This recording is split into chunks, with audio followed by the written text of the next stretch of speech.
More now about the woman with local ties who died in the Virginia Beach tragedy. She was just doing her job when the gunman came inside the building. Michelle Missy Langer lived in East Liverpool back in the 90s, and today her family cannot believe she's gone. 27 First News reporter Keely Lovern is live in the studio with the emotional interview. Langer lived in East Liverpool in the 90s before relocating to Virginia. She was working at the Virginia Beach Municipal Building when she was killed and shot on Friday. Today I spoke with her brother.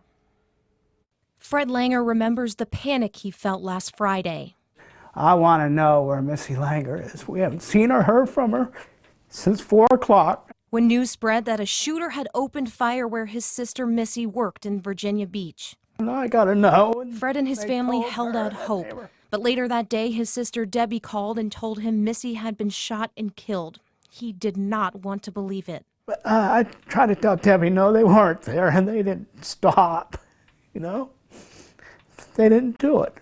Fred says it still hasn't set in that Missy is gone, but the pain he feels has turned into an angry sorrow.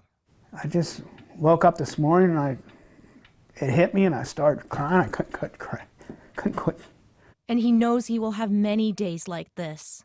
Because it's always going to be on my mind when I go to bed, when I get up in the morning, when I'm at work, when I'm at home, it doesn't matter. She's always going to be on my mind. I don't know for how long, probably forever. Fred was close with his sister and was overcome with emotion looking through old pictures of her. I just know I'll never get to see her again. But they also reminded him of her humorous personality, one that he calls one of a kind. See how she's laughing? That's all she did.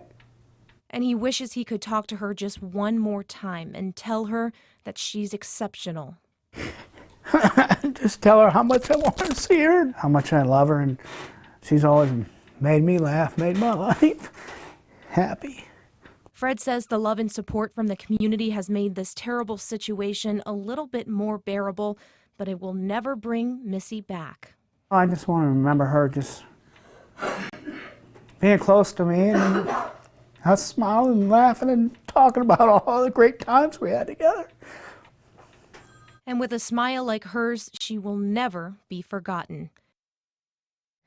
Official arrangements have not been announced yet, but Fred tells me they are planning a church service on Saturday at St. John Lutheran Church, and they are meeting with a funeral director tomorrow to discuss Missy's burial at the Columbiana County Memorial Park.